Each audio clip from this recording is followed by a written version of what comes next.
విష్ణుం జ్వలం సర్వతోముఖం నృసింహం భీషణం భద్రం మృత్యోర్మృత్యుం నమామ్యహం.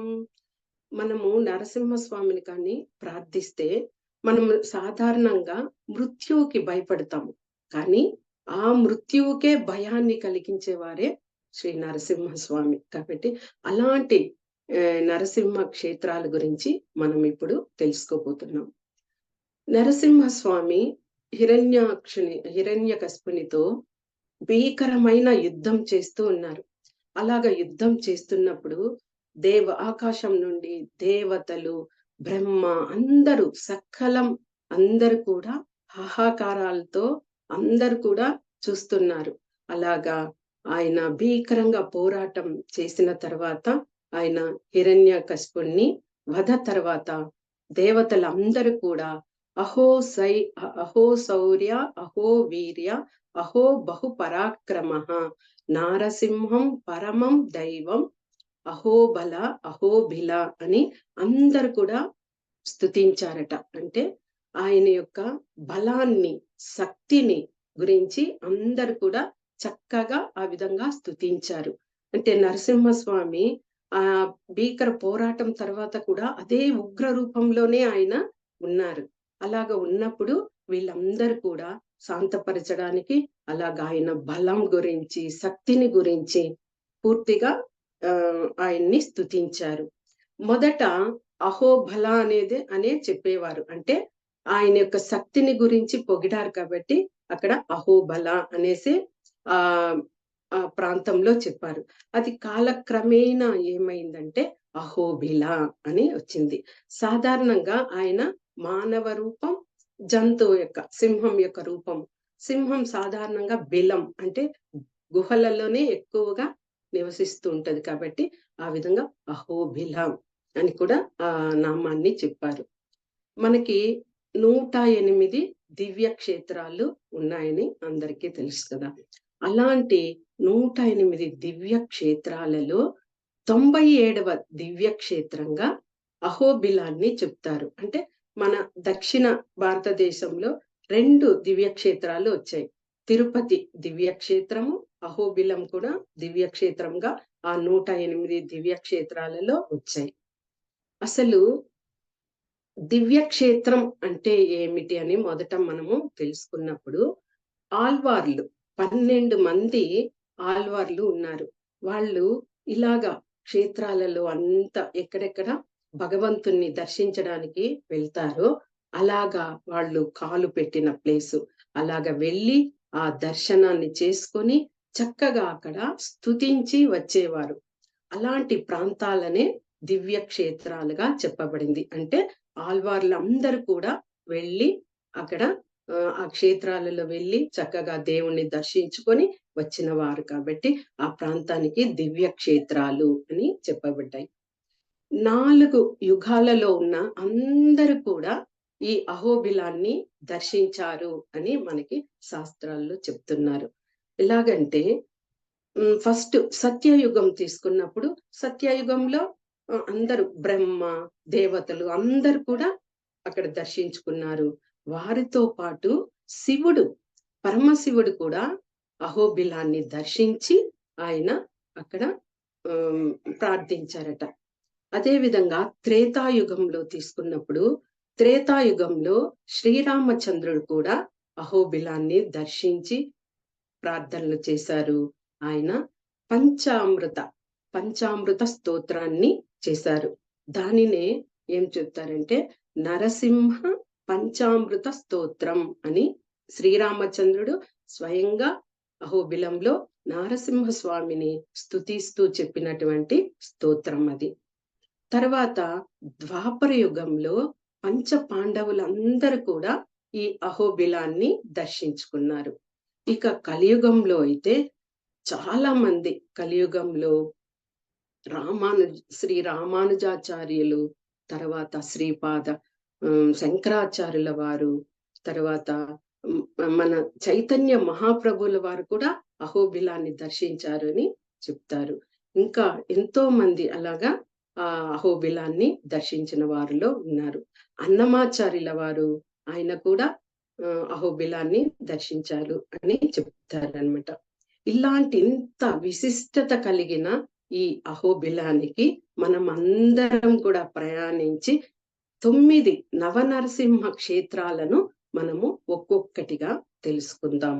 అందరూ కూడా మనము చర్మ చక్షుల ద్వారా కాకుండా జ్ఞాన చక్షు పూర్తిగా అలాగా అనుకొని మన మనస్సుని, శరీరాన్ని చక్కగా మన ఆధీనంలో ఉంచుకొని ఈ ప్రయాణం సాగిస్తూ ఈ నవనరసింహ మందిరాలను అన్నింటిని కూడా చుట్టుకొని వద్దాం. ఈ నవనరసింహ మందిరాల్లో ఎగువ నరసింహ క్షేత్రాలు ఒక 4 ఉన్నాయి. దిగువ నరసింహ క్షేత్రాలు 5 ఉన్నాయి.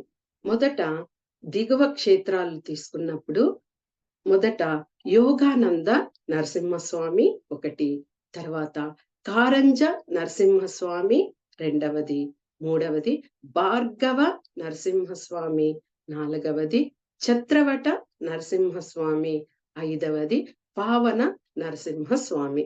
ఈ 5 క్షేత్రాలు దిగువ అహోబిలం అని చెప్తారు. అంటే దిగువ ప్రాంతాలలో మనము సాధారణంగా బస్సుల్లో కానీ లేకపోతే కొద్ది దూరం ప్రయాణం చేసి మళ్ళీ నడుచుకొని అలాగా దిగువ ప్రాంతాలలో చూసేటువంటి 5 నరసింహ క్షేత్రాలు.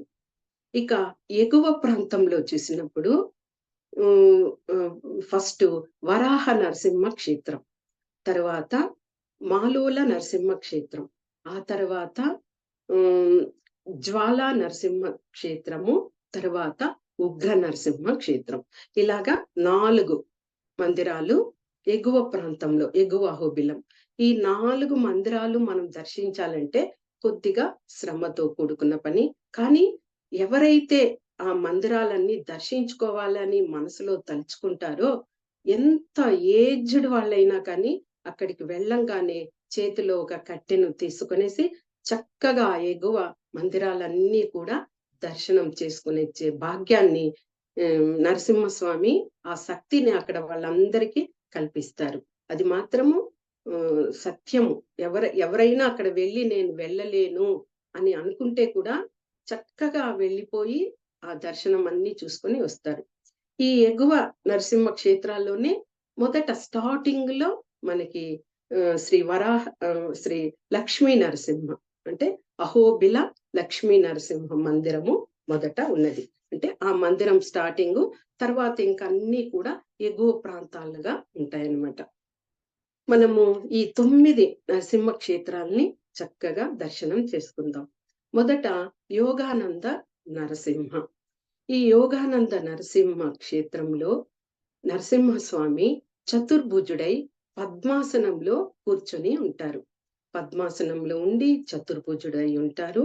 2 చేతులలో, ఒక చేతిలో శంఖము, ఇంకొక చేతిలో చక్రము దాల్చి, ఇక 2 చేతులలో ఆయన యోగ ముద్రను కలిగి ఆ పద్మాసనంలో కూర్చున్న విధంగా అక్కడ ఆ మందిరంలో నరసింహస్వామి ఉంటారు. ఈ నరసింహస్వామి విద్యకు ప్రతీక అని చెప్తారు. అంటే మనం ఏవైనా చదువు కోరికలు ఏవైనా ఉండి చక్కగా చదవాలి అని అక్కడ ప్రార్థన చేసినప్పుడు విద్యకు సంబంధించి అన్ని కోరికలు కూడా నెరవేరుతాయి. ఇక్కడ ప్రహ్లాద మహారాజుకి నరసింహస్వామి అంటే ఆ హిరణ్యకశిపుని వధ తర్వాత ఆయన ప్రహ్లాదుడు అందరు కూడా బ్రహ్మ దేవతలు అందరు కూడా ఆ ఉగ్ర రూపాన్ని శాంతపరచలేకపోయారు. అలాంటి సమయంలో లక్ష్మీదేవి కూడా ఆయన వద్దకు వెళ్ళడానికి చాలా సంశయించారు. అలాంటి సమయంలో బ్రహ్మ తెలియచేశారు. ఎందుకంటే ప్రహ్లాదుని కోరిక మీద నరసింహస్వామి రావడం జరిగింది కాబట్టి అదే విధంగా నువ్వే వెళ్ళి నరసింహస్వామిని శాంతపరచాలి అని చెప్పినప్పుడు ప్రహ్లాదుడు ఆయన చక్కగా ప్రహ్లాద స్తుతి చేస్తూ ఆయన్ని శాంతపరిచారు. అలాగ శాంతపరిచినప్పుడే నరసింహస్వామి ప్రహ్లాదుని యొక్క శిరస్సు మీద తన పద్మం లాంటి ఆ చేతిని ఉంచి ఆయనకు ఆశీర్వాదం కూడా చేశారు. అలాగా ఇక్కడ కూడా ఈ మందిరంలో ప్రహ్లాదునికి ఆయన రాజనీతి శాస్త్రము గురించి తెలియచేశారు. ఎందుకు అంటే ఇక ప్రహ్లాదుడు పెరిగి రాజు తప్పకుండా అవుతారు. కాబట్టి రాజు ఏ విధంగా ఉండాలి, పరిపాలన ఏ విధంగా చెయ్యాలి అన్న ఆ రాజనీతి శాస్త్రం గురించి తెలియచేశారు. మనకి భగవద్గీతలో కూడా 3.21లో చెప్పున్నారు. యత్ ఆచరతి శ్రేష్ఠ తత్ ఏవ తరోజనః సయత్ ప్రమాణం కురుతే లోకస్తద్ అనువర్తతే. అంటే శ్రేష్ఠులైన వాళ్ళు ఏ విధంగా ఆ ప్రామాణికంగా వాళ్ళు చూపుతారో అదే విధంగా ప్రజలందరూ కూడా దానినే అనుసరిస్తారు. కాబట్టి ఇప్పుడు ఆ రాజనీతి శాస్త్రం తెలుసుకుంటే ప్రహ్లాద్ మహారాజ్ కూడా చక్కగా రాజ్యపాలన చేయవచ్చు. ఇంకొకటి, ఎవరైతే నార్మల్ గా చక్కగా రాజ్యాన్ని పరిపాలించి సుభిక్షంగా ఉంచుతారో ఆ వర్ణాశ్రమ ధర్మాన్ని పాటించి అలాగ ఉండే ఆ దేశము, ఆ రాజ్యము చక్కగా సుభిక్షంగా ఉంటుందని కూడా మనకి శాస్త్రాలలో చెప్పబడి ఉంది. తర్వాత యోగ శాస్త్రాన్ని గురించి కూడా నరసింహస్వామి ప్రహ్లాదునికి తెలియచేశారు.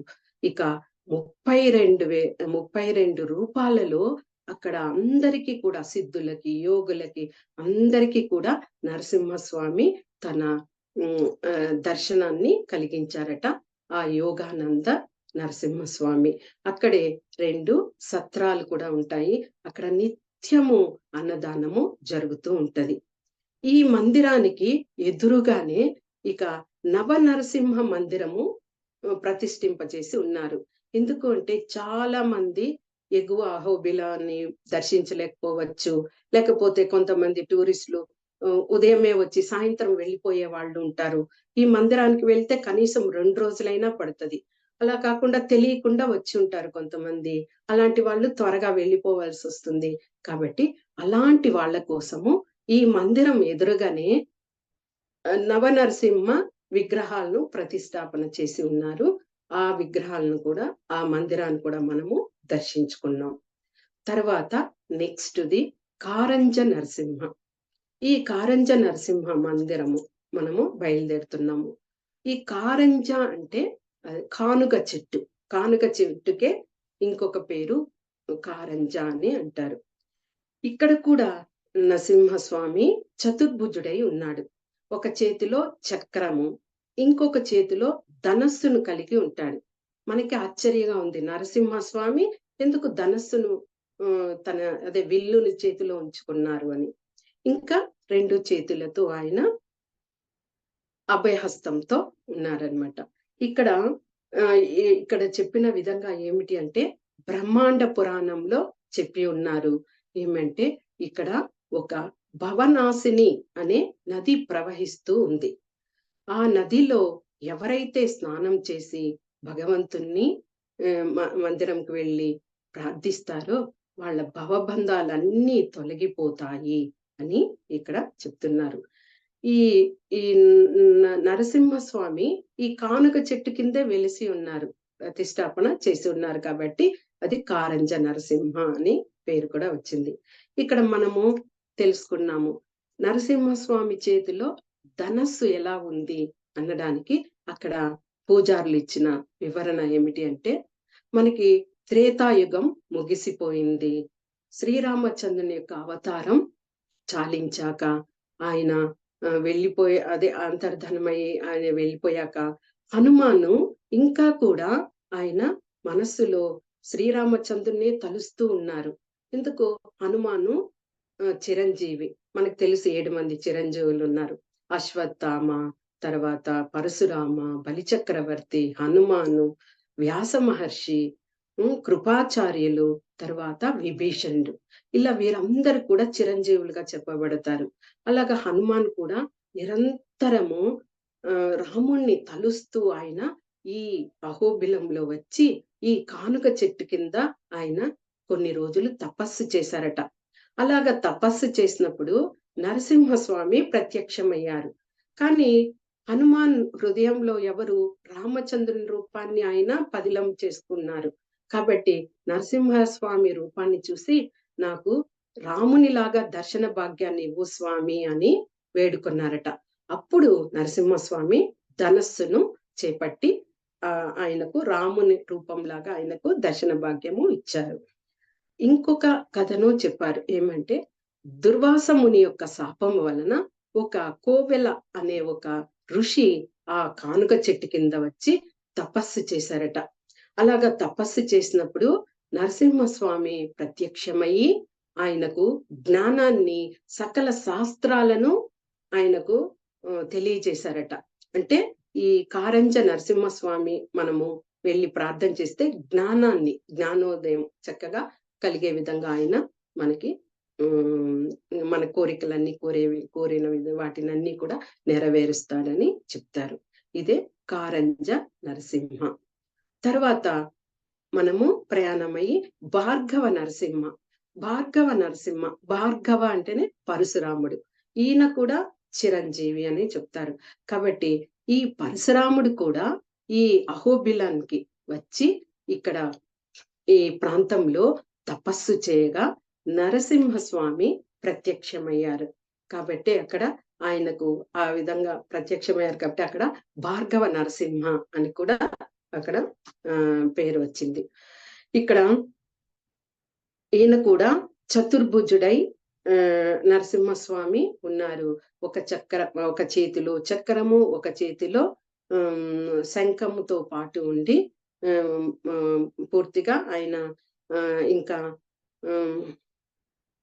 ఇంకా ఇంకా రెండు చేతుల్ని ఏ విధంగా అంటే భార్గవుడు అంటే పరశురాముని కోరిక మీద ఆయన ఎప్పుడైతే ప్రహ్లాదుడు కోరుకొని ఉగ్రస్తంభాన్ని చీల్చుకొని వచ్చి నరసింహ అవతారంలో వచ్చి హిరణ్యకశిపుని వధించారో ఆ రూపాన్ని నేను సందర్శించాలి అని కోరుకున్నప్పుడు అదే విధంగా ఇక్కడ విగ్రహంలో కూడా ఆయన ఒక చేతిలో శంఖము, ఒక చేతిలో చక్రముతో ఇంకా రెండు చేతులతోనూ ఎలాగా తన ఊరువుల మీద హిరణ్యకశిపుని ఎంచుకొని పొట్టను చీలుస్తూ ఉన్నటువంటి ఆ రూపంలో పరశురామునికి దర్శన భాగ్యము ఇచ్చారనమాట. ఇక్కడ కింద ఒక కొలను ఉంది. ఆ కొలను భార్గవ తీర్థము లేదా అక్షయ తీర్థము అని కూడా అంటారు. ఈ కొలంలో చాలా పద్మాలు ఉంటాయి. కానీ ఈ కొలంలో ఎవ్వరు కూడా స్నానాలు చెయ్యరు. ఎందుకంటే ఆ నీటిని తీసుకొని పోయి భగవంతునికి అక్కడ కైంకర్యాలు, అర్చన, అదే అభిషేకాలు అవన్నీ చేస్తారు. కాబట్టి ఎవ్వరు భక్తులు వెళ్ళినా అక్కడ ఆ నీటిని చేతిలో తీసుకుని చల్లుకుంటారు.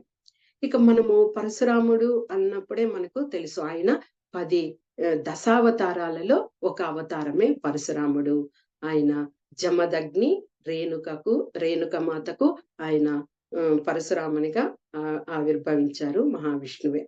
కానీ ఈ పరశురాముడు ఆయన చాలా తండ్రి ఆజ్ఞను జవదాటడు ఎప్పుడు. కానీ తల్లిని కూడా సంహరించు అని చెప్పినప్పుడు తల్లిని కూడా ఆయన సంహరించాడు. తర్వాత తండ్రి యొక్క అనుజ్ఞ మీద ఆమెని పునర్జీవితుడని చేశాడనమాట. ఇంకా ఈ పరశురాముడు భీష్మాచార్యులకి, మళ్ళీ ద్రోణాచార్యులకు, మళ్ళీ కర్ణునికి, అంబ, తర్వాత రుక్మి, ఇలాంటి వీళ్ళందరికీ కూడా గురువుగా కూడా ఉన్నారు పరశురాముడు. ఆయన యొక్క కోరిక మీద అక్కడ నరసింహస్వామి ఆ భార్గవ నరసింహ రూపంలో అక్కడ ఇదయ్యారనమాట. అది పూర్తిగా. తర్వాత ఛత్రవట నరసింహ ఆ ప్రాంతానికి మనము వెళ్తున్నాము. ఈ ఛత్రవట నరసింహ కూడా మనకి యోగానంద నరసింహస్వామిని దర్శనం చేసుకున్నాం కదా.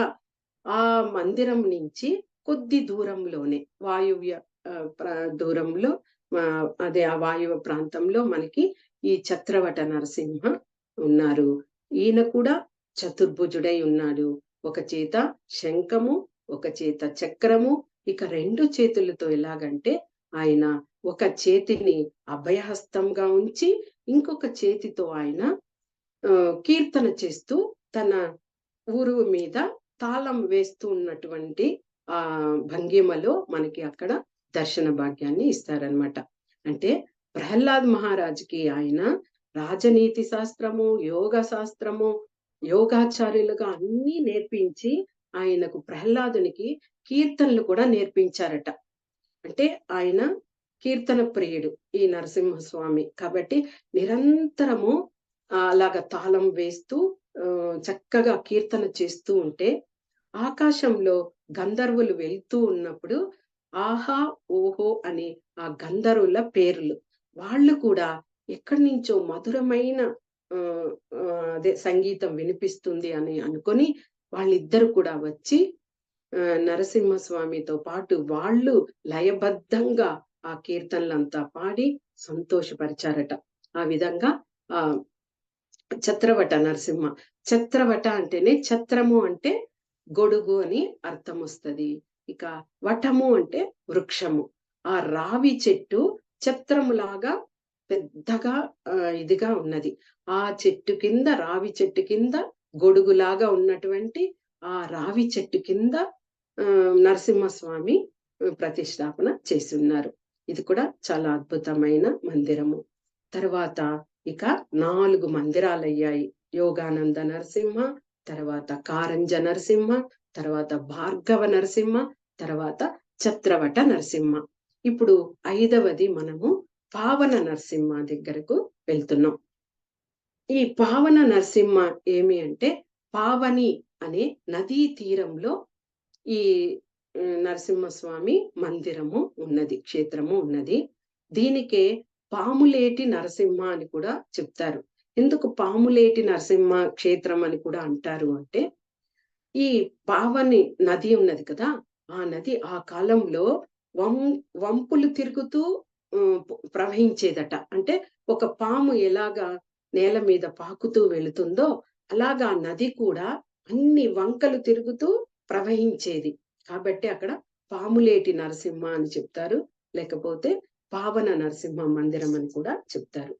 ఈ మందిరం మాత్రము చాలా దట్టమైన అరణ్యంలో ఉన్నది. అంటే ఈ అరణ్యాన్ని దాటుకొని వెళ్తే కానీ మనము ఆ మందిరాన్ని చూడలేము. అలాగా వెళ్ళాలి అంటే వెహికల్స్ ఏదైనా కానీ జీపు అలాంటివి వాటిని తీసుకుని వెళ్ళాలి. ఆ జీపులు అవన్నీ కూడా వెహికల్స్ కూడా ప్రత్యేకమైనవిగా ఉంటాయి. మామూలు సాధారణమైన వెహికల్స్ ఉండవు. ఎందుకంటే అక్కడికి వెళ్ళి ఆ ప్రాంతానికి వెళ్ళాలి అంటేనే రాళ్ళు, రప్పలు, వాగు, వంకలు, నీరు ప్రవహిస్తూ ఉంటది. ఆ నీటిని దాటుకోవాలి. మళ్ళీ దట్టమైన అరణ్యం, వెళ్ళేటప్పుడు జంతువులన్నీ కూడా పరిగెడుతూ ఉంటాయి. అలాంటి ప్రదేశం అన్నమాట అక్కడ. కాబట్టి చాలా జాగ్రత్తగా దానికి ప్రభుత్వం వారు కూడా ఎన్నో సార్లు అక్కడ రోడ్లను వేయాలని కూడా ప్రయత్నించారట. కానీ అలాగ వేసినా అవన్నీ కొట్టుకొని వెళ్ళిపోతున్నాయి. ఎందుకంటే పావని నది ప్రవాహం కదా.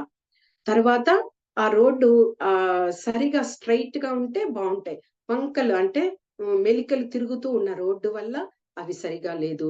ఇంకొక విషయం ఏమిటి అంటే ఆ అడవిలో చాలా మృగాలు, పక్షులు, జంతువులు అన్నీ ఉన్నాయి. వాటికి అంతటికీ కూడా ఈ రోడ్లను వేస్తూ పోవడం వల్ల అంతరాయం కలుగుతుంది అని కూడా అక్కడి వాళ్ళు చెప్పిన విషయం అన్నమాట. కాబట్టి చాలా కష్టపడి వెళ్ళి చూసే మందిరం ఏమిటి అంటే ఇదే అనిపిస్తది. అంత ఎత్తుగా రాళ్ళు, ఎత్తు పల్లాలతో ఉంటాయి. ఆ జీప్ కూడా ఆ రాళ్ళ మీద వెళ్తది, మళ్ళీ డౌన్ లో దిగుతది. అలాగప్పుడు మనము అలాగే కుదుపులతో సాగిపోతుంది ఆ ప్రయాణం అంతా. అలాగా ఆ పావన నరసింహ అక్కడికి వెళ్ళినప్పుడు ఇక్కడ నరసింహస్వామి ఎలాగా ఉంటారు అంటే ఆయన 7 పడగలు, ఆదిశేషుడు పడగలతో ఉంటారు. ఆయన నరసింహస్వామి వచ్చి చతుర్భుజుడుగానే ఉంటారు. ఎలాగా ఒక చేతిలో శంఖము, ఒక చేతిలో చక్రము, ఇంకొక వామన హస్తం అంటే లెఫ్ట్ హ్యాండ్, ఆ హస్తముతో ఆయన చక్కగా లక్ష్మీదేవి నడుము మీద చేయి ఉంచి ఆమెను దగ్గరకు తీసుకొని తన ఊరు మీద కూర్చోబెట్టుకొని లక్ష్మీదేవి నవ్వుతూ ఉంటారు. శాంతంగా అక్కడ ఉంటారనమాట. ఆమెను అదే నరసింహస్వామిని చూస్తూ ఉన్నట్టుగా లక్ష్మీదేవిని ఆయన్ను దగ్గరకు తీసుకుంటారు నరసింహస్వామి. ఒక చేతిలో అభయహస్తంతో ఉంటారనమాట. ఈ విధంగా చతుర్భుజుడుగానే ఇక్కడ కూడా కనిపిస్తారు. ఈ ప్రాంతంలోనే భరద్వాజ ముని తపస్సు చేశారు. తపస్సు చేసినప్పుడు ఆ తపస్సుకు మెచ్చి నరసింహస్వామి ప్రత్యక్షమయ్యారు. ఇప్పుడు మనం గమనిస్తున్నాం కదా, ఒక్కొక్క ఋషులు తపస్సు చేయడము, లేకపోతే పరశురాముడు ఆయన తపస్సు చేశారు. అలాగా వాళ్ళ తపస్సుకు మెచ్చి, లేకపోతే హనుమంతుడు తపస్సు చేయగా వాళ్ళ తపస్సుకు మెచ్చి ఆ నరసింహస్వామి అక్కడ ప్రత్యక్షం అవడము, ఆ మందిరాలు అక్కడ స్థాపన చేయడం అలాగా జరిగింది. ఈ పావన నరసింహ ఇక్కడ కూడా చక్కగా పూర్తిగా ఆ సుందరమైన దృశ్యం. ఆ మందిరానికి వెళ్తే అక్కడ ఆ కొండల్ని చూస్తే, ఆ మందిరం వెనకల ఆ కొండలు మన భూమి దేనికి తీసుకుంటే ఎన్నో వేల అడుగులు, 2000 అడుగులు ఎత్తులో ఆ కొండలు అంత ఇదిగా కనిపిస్తాయి మనకి. ఇక ఈ మందిరంలో ఇంకొక విశేషం ఏమిటి అంటే, గరుడ స్తంభం ఉన్నదన్నమాట. ఈ మందిరానికి ఎదురుగా గరుడ స్తంభం ఉన్నది.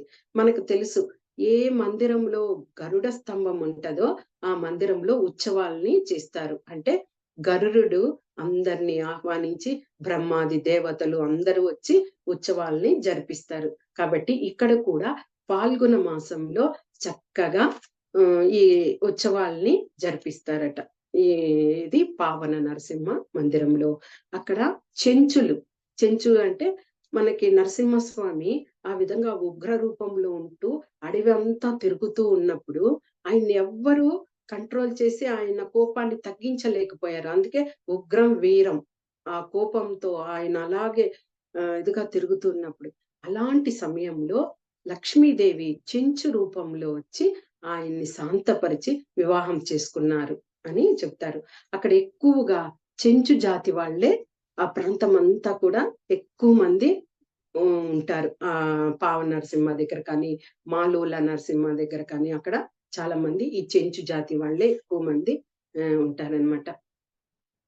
ఇవి 5 వచ్చి దిగువ అహోబిలం. ఇప్పుడు అయిపోయింది 5. ఏమిటి? యోగానంద నరసింహ, తర్వాత కారంజ నరసింహ, భార్గవ నరసింహ, తర్వాత చత్రవట నరసింహ, పావన నరసింహ, 5 నరసింహ క్షేత్రాలను మనము దర్శనం చేసుకున్నాము. తర్వాత ఇక ఎగువ అహోబిలానికి వెళ్ళడానికి ముందు మనము కింద దిగువనే అహోబిల లక్ష్మీ నరసింహ మందిరం ఉన్నది. ఇది స్వయంభు అని చెప్తారు విగ్రహాలన్నీ కూడా. కానీ ఈ విగ్రహాలను కూడా చాలా మంది దర్శనాలు చేసుకున్నారనమాట. ఈ క్రింద దిగువన ఉండడం వల్ల ఆ లక్ష్మీ నరసింహస్వామి శాంత రూపంలోనే ఉన్నారు. లక్ష్మీదేవితో శాంత రూపంలో ఇక్కడ ఉన్నారు. ఈ విగ్రహాలను స్వయంగా శ్రీనివాసుడు, గోవిందుడు ఆయన కూడా వచ్చి దర్శనం చేసుకున్నారు అని చెప్తారు. అంటే ఆయన వివాహ సమయంలో ప్రసాదాన్ని తయారు చేశారట.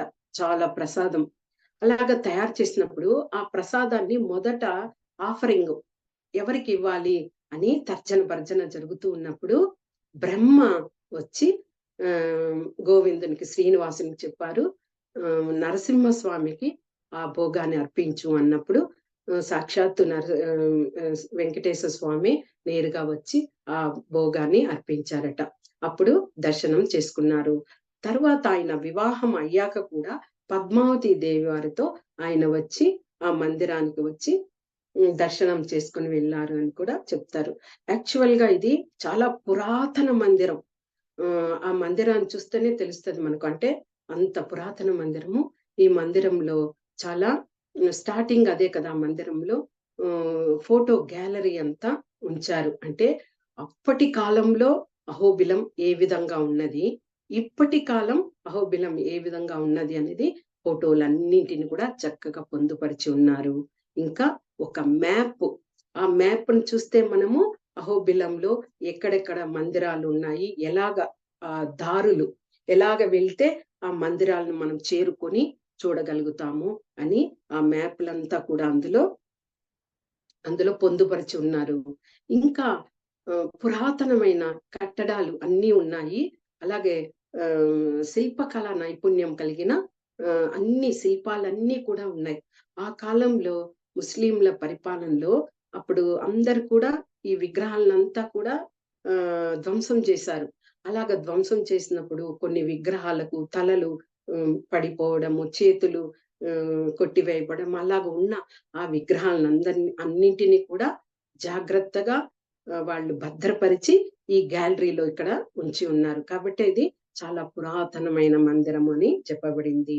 కానీ ఈ మందిరంలో నరసింహస్వామి, లక్ష్మీదేవి అంత శాంతమూర్తంగా మూర్తులుగా ఉంటూ చక్కగా అలంకరణతో చాలా ఆహ్లాదకరంగా అనిపిస్తది ఆ మందిరంలో నరసింహస్వామిని చూస్తూ ఉంటే.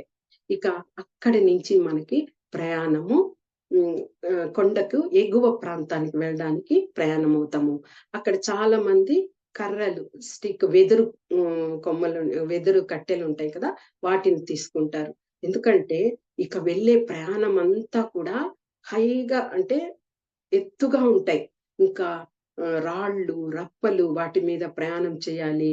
కొన్ని చోట్ల సాధారణంగా నడవాలి. కొన్ని చోట్ల స్టెప్స్ ఉంటాయి. ఆ స్టెప్స్ ని ఎక్కుతూ వెళ్ళాలి. ఎక్కువగా ఏమంటే ఈ వర్షాలు అంటే అక్కడ పైనుంచి కొండల నుంచి నీటి ప్రవాహము మనం చెప్పాం కదా, భవనాశిని, ఆకాశగంగనే భవనాశిని రూపంలో ఇక్కడ ప్రవహిస్తుంది అని కూడా చెప్తారు. అలాగా పైనుంచి కొండల నుంచి, కోనల నుంచి ఆ వర్షపు నీరు పడి నదులుగా చిన్న చిన్న కాలువలుగా నీరు ప్రవహిస్తూ ఉంటే మనం వెళ్ళే ప్రాంతాలలో కూడా ఆ నీరు వెళ్తూ ఉంటది. కానీ కొన్ని సమయాల్లో ఉండవు. కానీ వర్షాకాలం అలాంటి సమయంలో అయితే ఒక్కొక్క కిలోమీటరు నీటిలోనే ప్రయాణం చేసి మళ్ళీ ఆవలి గట్టుకు వెళ్ళాల్సి వస్తది. కాబట్టి అలాగ దట్టమైన అరణ్యం, నల్లమల అడవులు అంటారు కదా, అలాగ దట్టమైన అడవులు, చాలా సుందరమైన ప్రదేశము. ఇక అక్కడికి వెళితే మనము హెల్త్ బాగలేకున్నా ఉంటే కూడా ఆ ప్రాంతానికి వెళ్ళంగానే ఎక్కడి నుంచో అంతటి ఉత్సాహం వచ్చేసి నరసింహస్వామి మనల్ని తీసుకొని వెళ్ళిపోతారు. అన్ని మందిరాలు దర్శనం చేయడానికి అంత అద్భుతంగా ఉంటది. ప్రతి ఒక్కరూ ఆ మందిరం వెళ్ళి వచ్చారనుకోండి, ఒక కొత్త జీవితాన్ని పొందినట్లుగా ఫీల్ అవుతారు. అంతటి అద్భుతమైన ప్రదేశం ఆ అహోబిలం అన్నది మాత్రము. అలాగా ఇంకా ఎగువ ప్రాంతానికి వెళ్తున్నాం కాబట్టి అక్కడి నుంచి ఆ ఏంటి అహోబిల లక్ష్మీ నరసింహ మందిరం నుంచి కర్రలు అవన్నీ తీసుకుని ప్రయాణమై 1 కిలోమీటర్ దూరం ప్రయాణం చేయాలి. అలాగ ప్రయాణం అయ్యేటప్పుడే మనకి రాళ్ళు అన్ని వస్తాయి, గుట్టలు వస్తాయి, ఎత్తు పల్లాలు ఉంటాయి. వాటిని అన్నింటిని కూడా చక్కగా జాగ్రత్తగా చూసుకుంటూ ప్రయాణం అయితే మనము 1 కిలోమీటర్ ప్రయాణం చేశాక వరాహ నరసింహస్వామి మందిరము మనము చేరుకుంటాము. అప్పటికే మనము హైట్ గా వెళ్ళిపోతాం, దేనికి వెళ్ళిపోతాం. ఆ వరాహ నరసింహస్వామి ఎలాగంటే వరాహ రూపంలో నరసింహస్వామి ఉంటారు. అంటే ఫేస్ వరాహ రూపంలో ఉంటది, శరీరము మానవ రూపంలో, తోక అంటాం కదా, అది సింహం యొక్క తోక రూపంలో ఆ రూపము అలాగా ఉంటది. అదే అక్కడే మళ్ళీ నరసింహ, క్రోధ నరసింహ అంటే ఇద్దరు ఉంటారు. వరాహ నరసింహ ఉంటారు, క్రోధ నరసింహ, సాధారణ నరసింహ విగ్రహం కూడా 2 విగ్రహాలు అక్కడ ఉన్నాయి.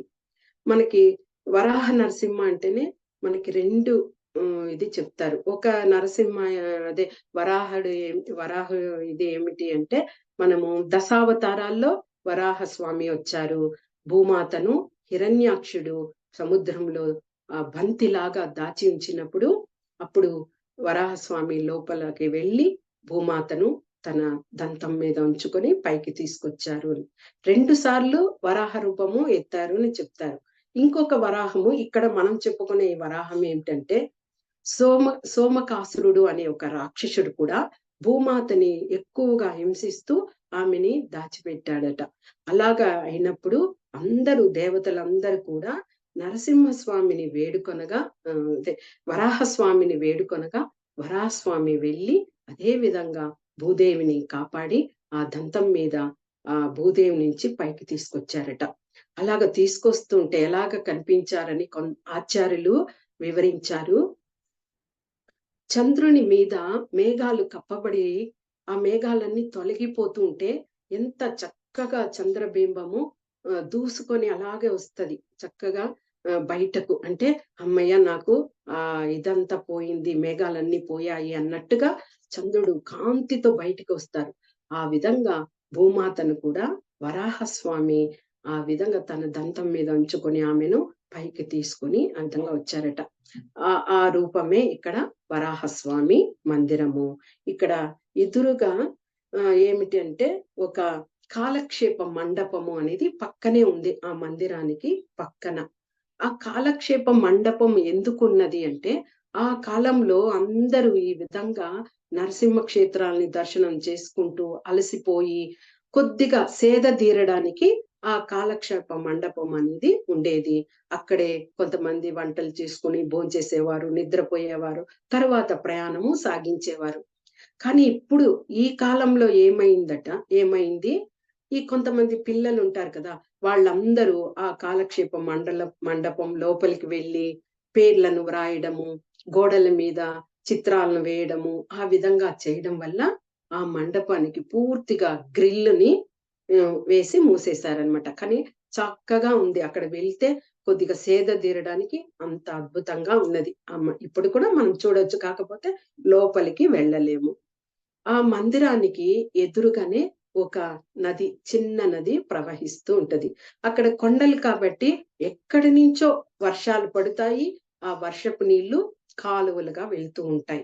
అక్కడ కూడా చాలా మంది స్నానం చేసుకుంటారు. ఈ వరాహస్వామి మందిరం యొక్క ఎదురుగా. తర్వాత మాలోల నరసింహ. ఈ మాలోల నరసింహాని కూడా నరసింహస్వామి చాలా శాంతంగా ఉంటారు. ఇందులో కూడా లక్ష్మీదేవి సమేతుడై ఉంటారు. అసలు మాలోల అంటేనే ఏమి అంటే లక్ష్మీ ప్రసన్నుడు, లక్ష్మీ ప్రీతుడు, లక్ష్మీ లోలుడు. ఇవే అన్నమాట. అంటే పూర్తిగా లక్ష్మీదేవికి ఆయన పూర్తిగా ప్రసన్నుడై ఉన్నవాడు అని ఇదిగా ఆ మందిరంలో ఆయన అంటే అంత ఉగ్ర రూపాన్ని అంతా విడిచిపెట్టి లక్ష్మీ దేవి తో ఆయన చక్కగా ఆ మందిరంలో ఉన్నారు. దీనికి అక్కడ వెళ్ళినప్పుడు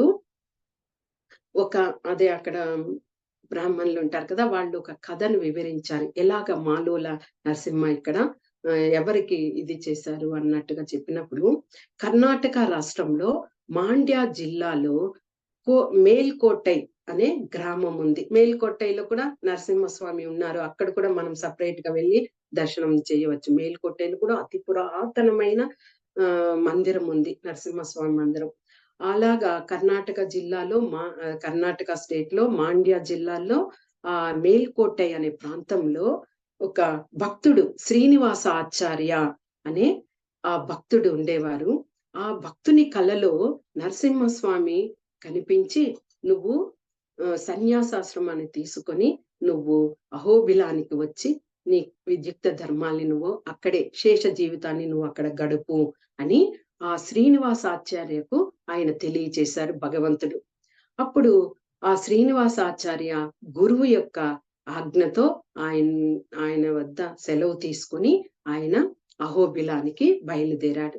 అహోబిలం వచ్చి చేరిన వెంటనే అక్కడ నరసింహస్వామి ఒక సన్యాసి రూపంలో వచ్చి ఆయనకు ఒక మఠంని చూపించడము, తర్వాత ఆయన ఏం చెప్పారంటే, నువ్వు ఇక్కడ ఉండి ఆయనకు పేరును కూడా సదాగోపజీయర్ అని ఆ సన్యాసే పేరును కూడా మార్చారు. ఆ శ్రీనివాస ఆచార్య అనే అతన్ని సదాగోపజీయర్ అని పేరు కూడా మార్చి, నువ్వు ఇక్కడే ఉండి ఈ గర్భగుడిలో ఉన్నటువంటి మాలోల నరసింహను నువ్వు చేత తీసుకొని అక్కడ చిన్న చిన్న గ్రామాలు అంటే చెంచులు వీళ్ళు అంటారు కదా, అటవిక జాతులు అందరూ ఉన్నారు.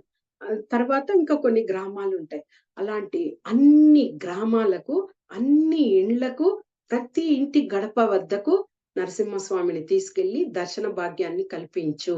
ఇదే నీకు నేను ఇస్తున్నటువంటి పని అని చెప్పేసి ఆ సన్యాసి వెళ్ళిపోయారట.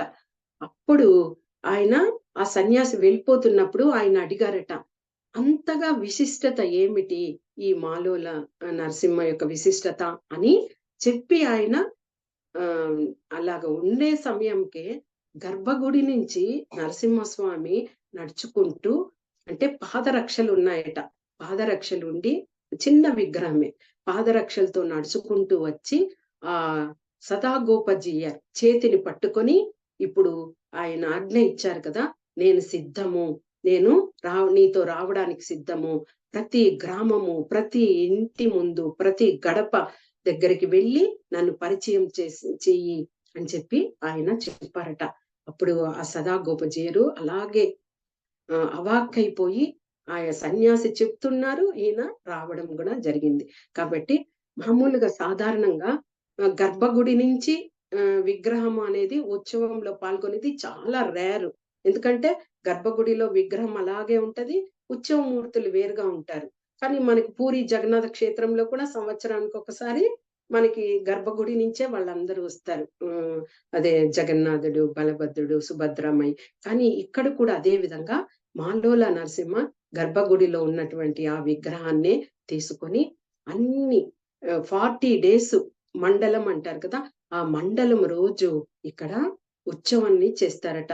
ఆ విగ్రహాన్ని పల్లకిలో ఉంచుకొని ఆ అటవిక జాతులు తమ బాణాలతో మొట్టమొదటిగా శుభ సూచకంగా ఆ పల్లకి మీద బాణాన్ని వేస్తారట.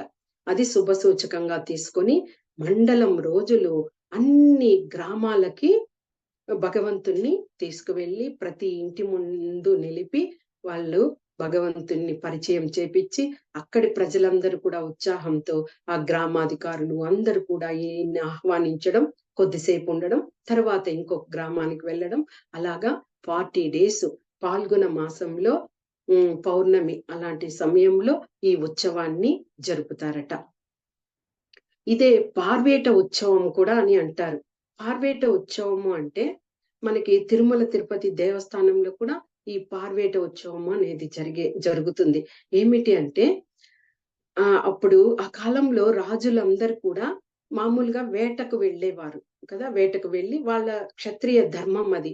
అలాగ వెళ్ళి వేటకు వెళ్ళి వచ్చేవారు. అదే విధంగా భగవంతుని కూడా ఆ విధంగా చక్కగా వాళ్ళు ఈ పల్లకిలో ఉంచి వేటకు తీసుకెళ్లిన విధంగానే ఈ పార్వేట ఉత్సవము అనేది జరుపుతారు.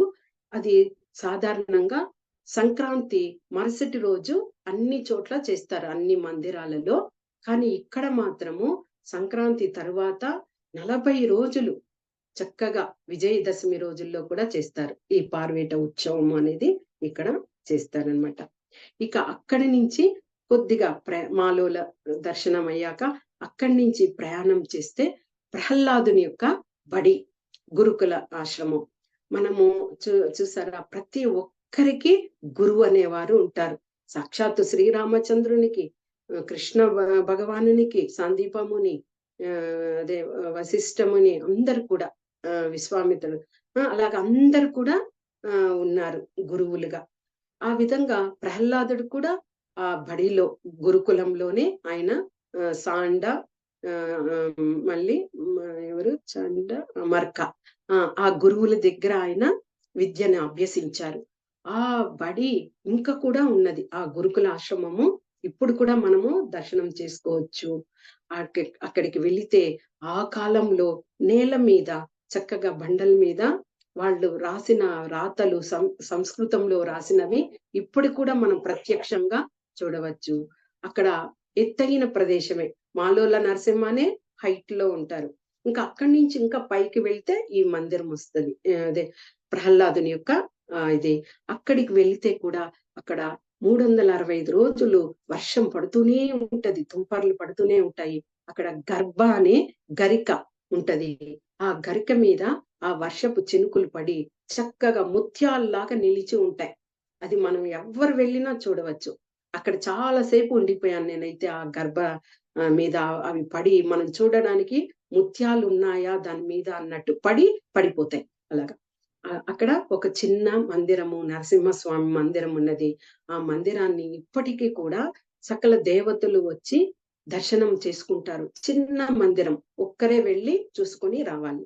అలాగా మందిరం, అలాగా ప్రహ్లాదుడు చదివినటువంటి ఆ గురుకులం కూడా మనము చూసుకున్నాం. ఇక అతి ముఖ్యమైనది జ్వాలా నరసింహ. జ్వాలా నరసింహ మందిరం ఇంకా హైట్, దాదాపు ఇది మన భూమట్టానికి చూస్తే 2500 ఫీట్ ఉండవచ్చు, అంత హైట్.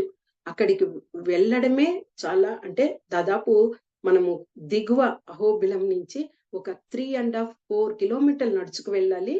ఆ జ్వాలా నరసింహ దగ్గరికి వెళ్ళాలంటే ఆ కట్టెల సాయంతోనే కొద్ది దూరం సాధారణంగా, కొద్ది దూరం స్టెప్స్ తో, కొద్ది దూరం రాళ్ళు రప్పల మీద ఆనందంగా ఉగ్రం వీరం మహావిష్ణుం జ్వలంతం సర్వతోముఖం నృసింహం భీషణం భద్రం మృత్యోర్మృత్యుం నమామ్యం అని చెప్పుకుంటూ వెళ్ళిపోతూ ఉంటే మనం వెళ్ళే ఇదే తెలియదు.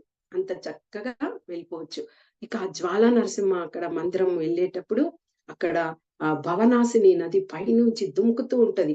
ఆ తుంపర్లలో తడిచి కానీ మనము భగవంతుని దగ్గరికి వెళ్ళలేము. అంత చక్కగా ఆ తుంపర్లు బాగా ఇది చేస్తాయి. అక్కడికి వెళ్ళామంటే ఆ జ్వాలా నరసింహ ఏమి అంటే హిరణ్యకశిపుని వధ తర్వాత ఆ క్రోధంలో ఆయన ఆ అతన్ని సంహరించిన తర్వాత రక్తసిక్తమైంది కదా చేతులంతా కూడా. ఆ చేతుల్ని ఆయన అక్కడ వచ్చి ఒక కుంట అంటే కుండం దాంట్లో చేతులు కడిగారనమాట. దానికే రక్త కుండం అని కూడా అని చెప్తారు. అవి ఆ నీళ్లు ఎర్రగా ఉంటాయి. అంటే అప్పటి ఇది అలాగా కడిగారు కానీ ఇప్పుడు ఏమంటే ఆ వర్షాలు అవన్నీ పడి కూడా పైనుంచి ఎర్రటి నీటిని తీసుకొచ్చి అక్కడ వదలడం వల్ల చక్కగా చూడడానికి ఎర్రగా ఉంటాయి ఆ నీళ్లు. అంటే భగవంతుడు చేతులు కడిగిన ఆ కలర్ ఇప్పటికీ కూడా మనము ఈ రూపంలో మనం చూడవచ్చు. ఆ తీర్థాన్ని తీసుకోవచ్చు. ఇక జ్వాలా నరసింహ ఆ మందిరంలో నరసింహస్వామి ఆ గర్భాలయంలో 5 విగ్రహాలు కలిపి ఉంటారనమాట. ఏమి అంటే నరసింహస్వామి ఎప్పుడైతే ఆ స్తంభాన్ని చీల్చుకొని వచ్చాడో ఆ రూపము అక్కడ ఉన్నది. తర్వాత ఆ హిరణ్యకశిపునితో ద్వంద్వ యుద్ధం చేస్తాడు. ఆ ఆ ప్రతిమ అక్కడ ఉన్నది. తర్వాత మహావిష్ణువుగా దేవతలందరికీ ఆయన దర్శన భాగ్యం ఇచ్చారు అదంతా జరిగాక. ఆ విగ్రహము ఉన్నది. ఇంకా సాక్ష్యము ఇంత భీకరమైన యుద్ధం జరిగింది అనడానికి సాక్ష్యం ఎవరు అంటే అక్కడ శుక్రాచార్యులట. ఆ శుక్రాచార్యుల యొక్క ప్రతిమ అక్కడ ఉన్నది. ఇక యాజ్ యూజువల్ గా అదే ప్రహ్లాద్ మహారాజ్ యొక్క విగ్రహము ఉన్నది. ఈ విధంగా 5 విగ్రహాలు అక్కడ స్థాపితమై ఈ జ్వాలా నరసింహ మందిరంలో ఉన్నాయన్నమాట. ఆయన 8 అష్టభుజాలతో అక్కడ ఆ హిరణ్యకశిపుని పొట్టను చీలుస్తూ ఉన్నటువంటి ఆ మూర్తి అక్కడ ఉన్నారనమాట. దాదాపు ఇక్కడికి వెళ్ళాలంటే ఒక 600 స్టెప్స్ ఎక్కి మనము జ్వాలా నరసింహ విగ్రహంని అదే మందిరాన్ని దర్శించుకోవచ్చు. అక్కడి నుంచి మనం చూసామంటే ఎదురుగా గరుత్మంతుడు ఏ విధంగా ఉంటాడో ఆ ఆకారంలో కొండ మనకి తెలుస్తది. అంటే గరుత్మంతుని ఫేసు, తర్వాత రెక్కలతో, తర్వాత అది యొక్క ఉదర భాగము ఎలాగ ఉంటదో ఆ విధంగానే ఆ 2500 ఫీట్ లో మనం ఉన్నాం కదా. అక్కడి నుంచి ఎదురుగా చూసినప్పుడు ఆ పర్వతము గరుత్మంతుని ఆకారంలో కనిపిస్తది అందరికీ కూడా. ఇక ఈ జ్వాలా నరసింహ తర్వాత ఇంకా చివరిది ఉగ్రస్తంభ నరసింహ. కానీ ఈ ఉగ్రస్తంభ నరసింహకి ఎవ్వరూ చేరుకోలేరు. ఎందుకంటే చాలా సాహసం చేస్తే కానీ ఇక్కడికి వెళ్ళరు. రోప్ అంటే దారాల్ని పట్టుకొని జెంట్స్ లేకపోతే యువకులు అలాంటి వాళ్ళు ప్రయత్నం చేయవచ్చు. అక్కడ ఆ ప్రాంతము ఉగ్ర నరసింహ స్థానం ఇదేమి అంటే కరెక్ట్ గా ప్రహ్లాదుడిని అదే హిరణ్యకశిపుడు అడిగాడు ఎక్కడ నీ హరి అన్నప్పుడు ఇందు కలడు అందులేడని సందేహము వలదు ఎందెందు వెదికినా అందందే కలడు అని ప్రహ్లాదుడు చెప్పి ఇందుకలడా అందుకలడా అని చూపిస్తూ ఉన్నప్పుడు ఆ స్తంభాన్ని చూపించారు. చూపించి ఇందులో ఉన్నాడా నీ హరి అన్నప్పుడు ఇందులో ఉన్నారు అని ప్రహ్లాదుడు చెప్పినప్పుడు ఆ స్తంభాంతో గదతో ఇది చేసినప్పుడు నరసింహస్వామి దాన్ని చీల్చుకొని వచ్చారు. ఆ స్తంభమే ఉగ్ర స్తంభం. అంటే ఇది ఇంకా 2800 ఫీట్ మన భూమట్టానికి అంత హైట్ లో ఉంది. కొద్దిగా కష్టపడి వెళితే మనం దీన్ని దర్శించుకోవచ్చు. కానీ ఎవ్వరు సాహసం చెయ్యరు. వెళ్తే మాత్రం అదృష్టవంతులు. ఎందుకంటే సాక్షాత్ నరసింహస్వామి అదే ఆ స్తంభం నుంచి వెలుపడి వచ్చినారు కదా. ఆ ప్రాంతమే అది. అక్కడ ఇప్పటికి కూడా కొద్దిగా ఆ స్తంభము చీల్చిన స్తంభం ఉన్నది. ఇక నరసింహస్వామి పాదాలు మనకి చెప్తారు. యుగాలలో సత్యయుగంలో ఆజానుబాహులుగా ఉంటారట. తర్వాత త్రేతాయుగం వచ్చేసరికి కొద్దిగా ఆ హైట్ తగ్గింది. తర్వాత ద్వాపర యుగానికి కూడా 10 ఫీట్ అలా ఉండేవారు కృష్ణ భగవానుడు, అర్జునుడు వీళ్ళందరూ కూడా. అలాగా కాబట్టి నరసింహస్వామి పాదము అంత పెద్ద పాదంగా అక్కడ ముద్ర పడి ఉన్నదట. తర్వాత ఒక యంత్రము కూడా అక్కడ ఉన్నారు. అక్కడ కొద్ది చిన్న ప్లేసే అది. ఆ ప్లేస్ నుంచి కానీ మనము కొద్దిగా అటు ఇటు అయ్యామంటే ఇంకా లోయలోనే ఉంటాము. కాబట్టి చాలా జాగ్రత్తగా అక్కడ వెళ్ళాలి. చూడండి ఆ నరసింహస్వామి ఆ హిరణ్యకశిపుని సంహరించారు. అది మనకి అందరికి తెలిసింది. ఎందుకంటే వాళ్ళు జయ విజయులుగా ఉన్నప్పుడు ఆ శాపం వలన తొందరగా 3 యుగాల్లోనే మేము ఇది చేసుకొని అసురులుగా ఉండి నీ దగ్గరకు వచ్చేవాలి అని వరం తీసుకొని వచ్చారు కాబట్టి ఆయనకు హిరణ్యకశిపుని ఆ విధంగా వధించారు. కానీ నరసింహస్వామి ఆ ఉగ్ర రూపంలో ఆయన బ్రహ్మ దగ్గర కోరుకున్న విధంగానే రాత్రి పగలు కాదు, మళ్ళీ ఎత్తు భూమి కాదు, ఆకాశం కాదు, అవన్నీ కోరుకున్న విధంగానే ఆయన గడప మీద ఉంచి ఆయన్ని తీసుకొని తన ఊరు మీద ఉంచి ఆయన చేతులేమో పద్మాల్లాగా ఉన్నాయి. కానీ ఆ నఖం మాత్రము అంత వాడిగా ఉన్నదట. దానితో ఆ నరసింహస్వామి హిరణ్యకశిపుని పొట్టను చీల్చినప్పుడు ఆ పొట్టలోని పేగులను ఆయన కింద పడవేయలేదట. దాన్ని తన మెడలో వేసుకున్నారట. ఎందుకు అని చెప్తే శాస్త్రంలో ఉన్నది ఏమంటే, ఎందుకు అంటే ఈ హిరణ్యకశిపుడు కశ్యపుడు దితి యొక్క కుమారుడు కదా. కశ్యపుడు ఎంతో సప్తర్షులలో ఆయన ఒకరు. కశ్యపుడు సర్వ శాస్త్రాన్ని ఆయన ఆకలింపు చేసుకొని అంత ఇదిగా కుమారునికి కూడా ఆ విధంగా అన్ని వేదాలు అన్ని తెలియజేసి చక్కగా బుద్ధిగా పెంచిన అతనే. కాకపోతే శాపము ఆ విధంగా వ్యతిరేకంగా భగవంతునికి వ్యతిరేకంగా ఉండాలి, అతన్ని తొందరగా సంహరించి వెళ్ళిపోవాలి, భగవంతుల్లో చేరిపోవాలని కదా.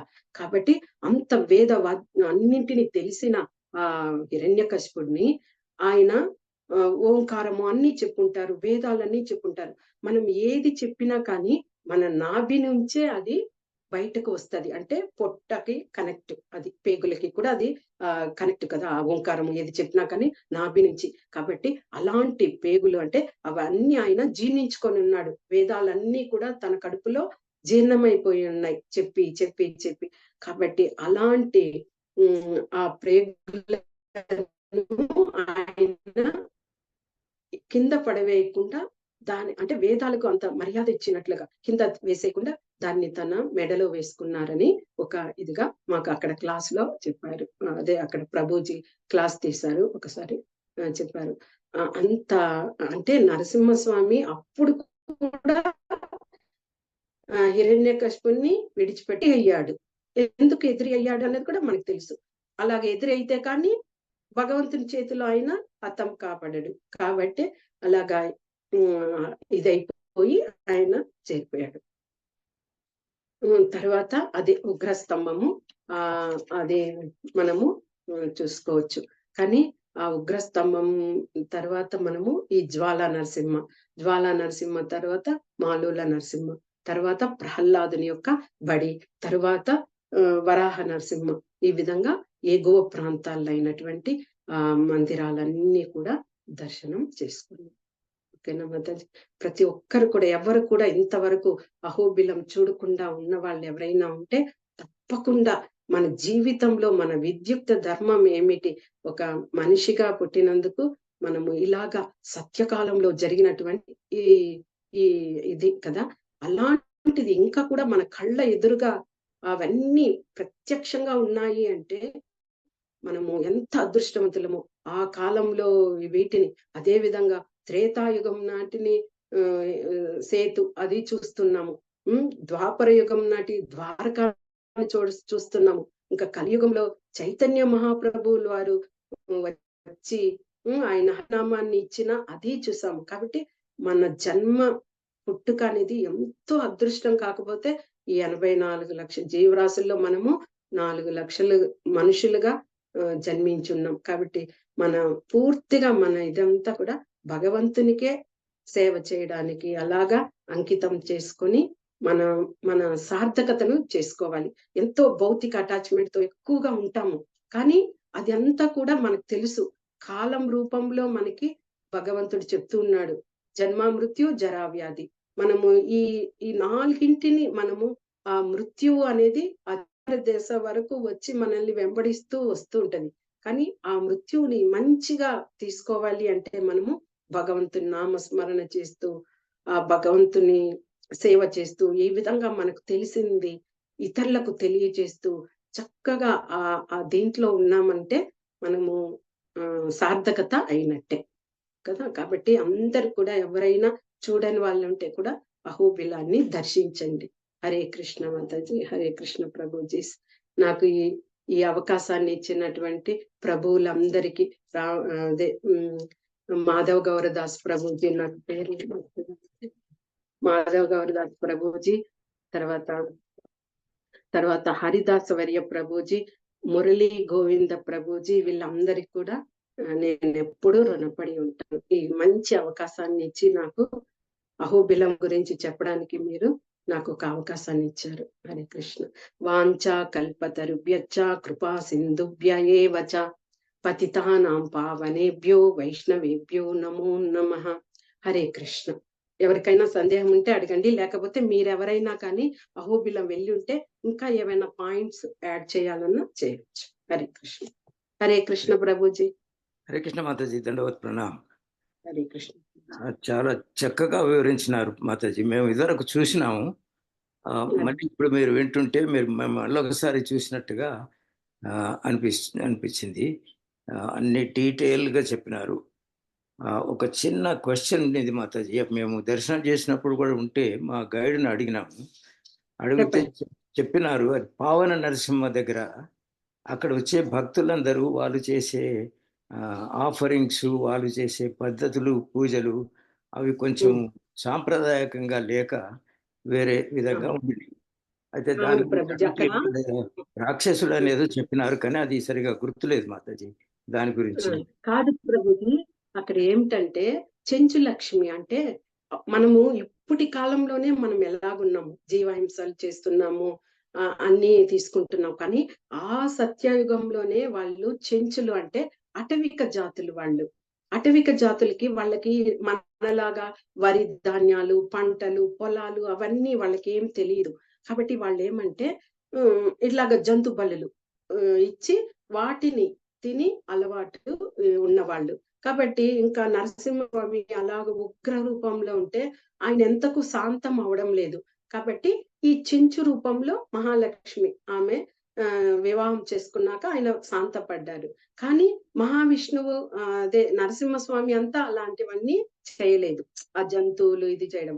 కానీ ఆమె అందులో ఉన్న చెంచు ఆమె, కాబట్టి వాళ్ళ వృత్తి ధర్మంగా అలాగ తినడం కాబట్టి అవి చేస్తారు. అది కొద్దిగా ఇదిగానే అనిపిస్తుంది అక్కడ. ఇప్పుడు కూడా జంతు బలులు అది ఎవ్వరు ఇది చేయడం లేదు, ఇప్పుడు జరుగుతున్నాయి. మేము వెళ్ళినప్పుడు కూడా చూస్తాం ప్రభుజీ. అది కొద్దిగా బాధాకరంగానే అనిపిస్తుంది. Correct. Thank you Mataji. Hare Krishna. Hare Krishna Mataji. Hare Krishna Prabhuji. Thank you very much. చాలా బాగా ఇచ్చారు క్లాసు. నేను అహోబిలం చూడకలేదు ఇంతవరకును. సో 15వ తారీఖు 16వ తారీఖు ప్రాంతంలో వెళ్ళాలని ఒక సంకల్పం, 30 మంది బుక్ చేసుకున్నారు టికెట్స్ అవిను. సో మీ లెక్చర్ చాలా చాలా విశదీకరంగా చెప్పారు కాబట్టి మేము చాలా ఇంట్రెస్ట్గా చూడడానికి ఉపయోగపడుతుంది. అక్కడ యాక్చువల్గా హిరణ్యకశిపుణ్ణి వధించిన స్థలం ఫైనల్ గా జ్వాలా నరసింహ ఆ ప్లేస్ లోనా, ఉగ్ర స్తంభం ప్లేస్ లోనా? కాదు ప్రభుజీ, ఉగ్ర స్తంభమే వధించిన స్థలం. అంటే చీల్చుకొని వచ్చి భీకర పోరాటము జరిగి ఇదైనది అదే. ఈ జ్వాలా నరసింహ అనేది దిగువ అనమాట, కొద్దిగా ఆ మందిరాన్ని ఆ ఉగ్రస్తంభానికి కింద ఉంది.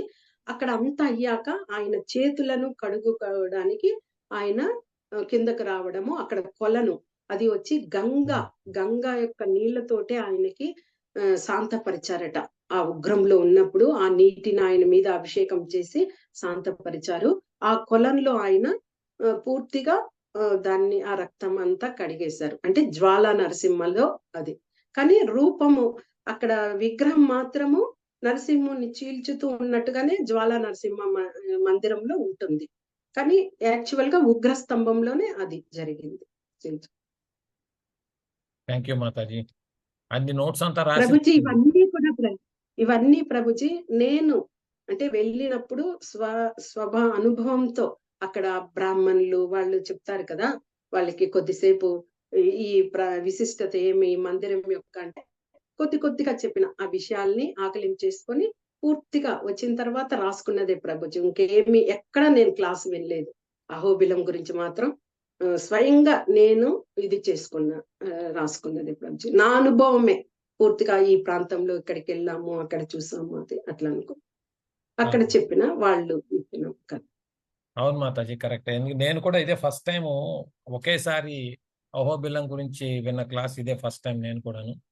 అక్కడ ప్రవచనాల్లో కొంచెం చెప్తూ ఉంటారు, కానీ ఫుల్గా మొత్తం అన్ని 9 నరసింహుల గురించి మీరు బాగా వివరించారు. చాలా ధన్యవాదాలు మాతాజీ. ఇంకెవరికైనా ప్రశ్నలు ఉన్నాయా ప్రభుజీస్, మాతాజీస్? హరే కృష్ణ మాతాజీ, దండవత్ ప్రణామం మాతాజీ. హరే కృష్ణ ప్రభుజీ. Thank you Mataji. అంటే కళ్ళకు కట్టినట్టు మీరు చెప్పారు నవ నరసింహాల గురించి. నరసింహ స్వామి మనకు ఎంత ప్రొటెక్షన్ ఇస్తాడు. ఎన్నో ఇవి జరిగినాయి అంటే నాకు కూడా పర్సనల్గా ఇవి. సో రక్షణ అభయం కల్పిస్తాడు. సో ఆ Narasimhaswamy. So thank you Mataji, thank you very much. మన మందిరాలలో నరసింహస్వామి ఫోటో తప్పకుండా ఉండాలి ప్రభుజీ. చాలా మంది అంటారు అదే నరసింహస్వామి ఉంచుకుంటే ఉగ్ర రూపం ఆయన, అయ్యో ఇంటికి ఏమన్నా జరుగుతుంది. కానే కాదు, మేము కూడా కృష్ణ చైతన్యంకి వచ్చాకనే నరసింహస్వామి గురించి అంత డీటెయిల్ గా తెలుసుకున్నాం. కాబట్టి తప్పకుండా ఆయన్ని ప్రతిరోజు మనం విఘ్నేశ్వరుని ఎలాగ పూజిస్తారు అందరూ, ఆ విధంగా నరసింహస్వామిని తలుచుకొని బయటకు అడుగు పెట్టాలి. మనం అలా చేస్తే ఏమీ జరగదు, మంచిగా ఉంటుంది. నాకు అప్పుడప్పుడు అవకాశం ఇవ్వండి ప్రభుజీ, నేను ఈ విధంగా ఏవైనా నాకు తెలిసిన విషయాలు చెప్తాను. ఇది నవద్వీపముల గురించి కూడా చెప్పాలని ఆశ ప్రభుజీ. ఎప్పుడైనా నాకు ఇవ్వండి, నవద్వీపాల గురించి చెప్తాను. వెనస్డే చెప్తారా మాతాజీ? ఇప్పుడు ఒక 2-3 వీక్స్ వెనస్డే రాధావల్ల ప్రభు ఆయన చెప్పలేరు క్లాసు, మీరు చెప్తాను అంటే వెనస్డే పూట, నెక్స్ట్ వెనస్డే, దాని తర్వాత 3 వీక్స్ వెనస్డే రోజు 2 వీక్స్ తర్వాత ప్రభుజీ నెక్స్ట్ వెనస్డే నుంచి మాతాజీ 3 వీక్స్ క్లాసెస్ లేవు వెనస్డే పూట. మీరు చెప్తాను అని అంటే అప్పుడు నెక్స్ట్ వెనస్డే, ఆ పై Wednesday, 3 weeks Mataji. 3 Wednesdays next week మీరు చెప్తారంటే. ఓకే అంటే 14, 21, 28 బుధవారం 14, నెక్స్ట్ వీక్ అంటే 14వ తారీఖు అయింది. తర్వాత 21, 28 ప్రభుజీ. ఏ టాపిక్ అయినా చెప్పచ్చు కదా. ఇప్పుడు భాగవతంలో ప్రియవ్రతుడు ఉన్నాడు, స్వయంభూ మన కుమారుడు ప్రియవ్రతుని గురించి, లేకపోతే అట్లాగా కూడా చెప్పచ్చు. ఇది ప్రతిరోజు జరుగుతుంది మాతాజీ. కాబట్టి మనము నిత్యం భాగవత సేవలో భగవంతుని గురించి డిస్కషన్. సో ఇదే టాపిక్ అని ఏం లేదు, మనము భగవంతుని గురించి. ప్రభుజీ నేను క్లాస్ కు జాయిన్ అవ్వాలని అనుకుంటా ప్రభుజీ. కాకపోతే నా క్లాసులే 3 to 4:35 కూడా అయిపోతుంది. ఇంకా అంతసేపు కూర్చొని ఉండి మళ్ళీ కొద్ది పనులు ఉంటాయా, ఇంకా క్లాస్ లోనే ఉండి మళ్ళీ క్లాస్ లో కూర్చుంటే ఇది అందుకనేది ప్రభుజీ. కొద్దిగా లేకపోతే మంచి క్లాసులు అంటే ప్రతి ఒక్కరు చెప్పే విషయం నుంచి ఒక్క పాయింట్ తీసుకున్నా మనము ఎంతో నాలెడ్జ్ ఇంప్రూవ్ చేసుకునే వాళ్ళు అవుతాం. అంతే. ఓకే, ధన్యవాదాలు ప్రభుజీ. మాధవ్ గౌడ్ ప్రభుజీ, మీకు ఇంకొకసారి కూడా నా ధన్యవాదాలు తెలుపుకుంటున్నాను ప్రభుజీ. మీరు చాలా ఉత్సాహాన్ని ఇస్తారు, ఎందుకంటే ఇట్లాగా చెప్పే వాళ్ళని కూడా మీరు ప్రోత్సహించి తీసుకొని వచ్చి చెప్పే విధంగా చేస్తారు. మాకు ఇంకా ఎక్కువ ఇంట్రెస్ట్ ఇంకా బాగా చెప్పాలి అనే ఇది. ఏవైనా చెప్పిన దాంట్లో తప్పులు ఉంటే మన్నించగలరు ప్రభుజీ. నేను అంత ఇదేం కాదు, తెలిసినంత వరకు. Thank you Mataji. మాతాజీ మీరు నర్సింగ్ ప్రేయర్ చేస్తానంటే చేయండి మాతాజీ. చేస్తాను ప్రభుజీ. మాతాజీ గురించి బహుశా చిన్న ఇంట్రడక్షన్ ఇవ్వాలి. చాలా మంది వచ్చారు ఇవాళ. మాతాజీ చెప్పండి. ఇవాళ మనకి కృష్ణ కథామృతం గ్రూప్ కి 2వసారి క్లాస్ ఇస్తున్నారు. మాతాజీ బెంగళూరులో ఉంటారు. బెంగళూరులో ఆవిడ మందిరానికి, అక్కడ లక్ష్మీ నరసింహ మందిరానికి సేవలు అందిస్తుంటారు. ఆవిడకి 2 విశిష్టమైన లక్షణాలు నేను గమనించాను. ఆ లక్షణాలు నేను తెచ్చుకోవడానికి, ఒకటైతే తెచ్చుకోవడానికి కొంతవరకు ప్రయత్నం చేస్తాను, ఇంకోటి ఇంకా తెచ్చుకోవాలి. ఒకటి ఫస్ట్ది ఏమిటంటే, ఆవిడ ఎక్కడికి వెళ్ళినా చక్కని నోట్స్ రాసుకుంటారు. ఇది చాలా చాలా ఇంపార్టెంట్ అయిన విషయం. నేను కూడా ఆ ప్రయత్నమే చేస్తున్నాను, ఆవిడ దగ్గర నుంచే నేర్చుకున్నాను నేను. రెండో విషయం అంటే అబ్జార్ప్షన్.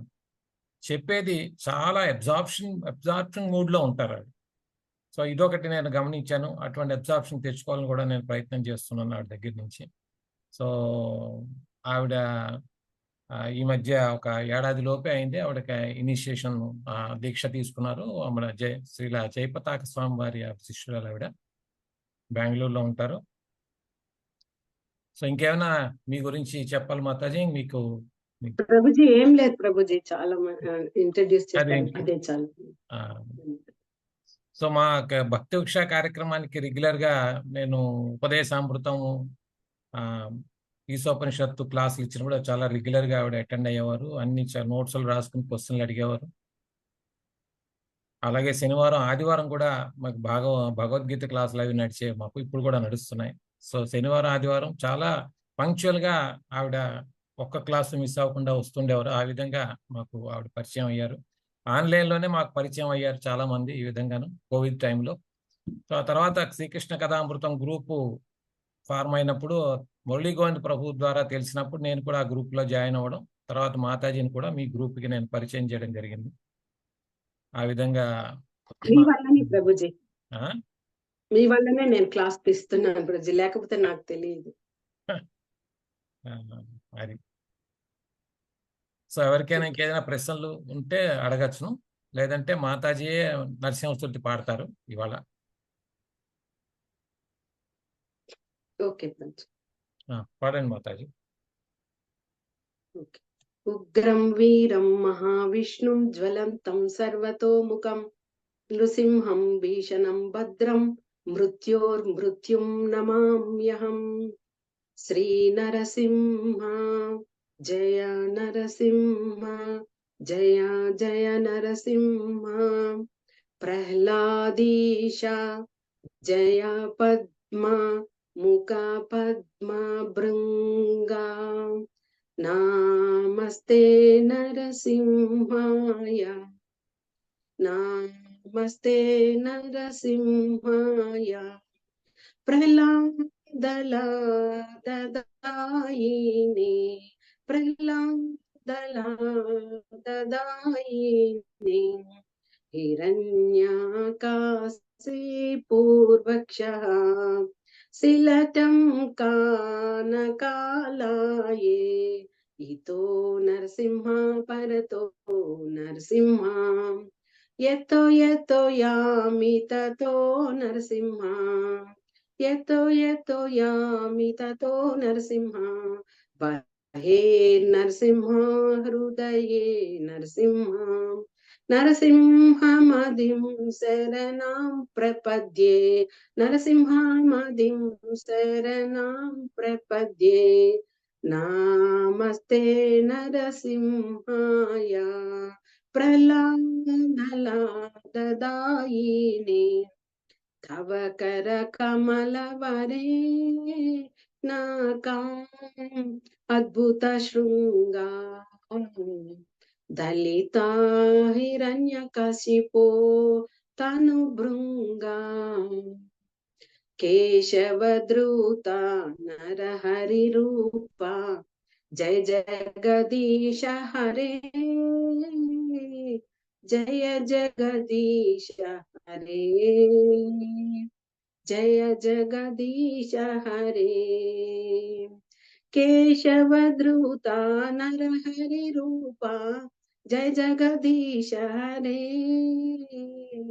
జయ జగదీశ హరే. జయ జగదీశ హరే. జయ నరసింహదేవ్ జయ నరసింహదేవ్ జయ నరసింహదేవ్ జయ నరసింహదేవ్. జయ ప్రహ్లాద్ మహారాజ్ జయ ప్రహ్లాద్ మహారాజ్ జయ ప్రహ్లాద్ మహారాజ్ జయ ప్రహ్లాద్ మహారాజ్. హరే కృష్ణ కృష్ణ కృష్ణ హరే హరే. హరే రామ రామ రామ హరే హరే. జయ ప్రభుపద జయ ప్రభుపద ప్రభుపద జయ ప్రభుపద. జయ గురుదేవా జయ గురుదేవా గురుదేవా జయ గురుదేవా. శ్రీ శ్రీ లక్ష్మీ నరసింహ భగవానికి జై.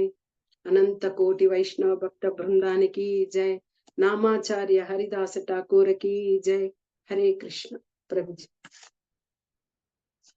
హరే కృష్ణ మాతాజీ, చాలా బాగా చెప్పారండి. హరే కృష్ణ మాతాజీ, ధన్యవాదాలు.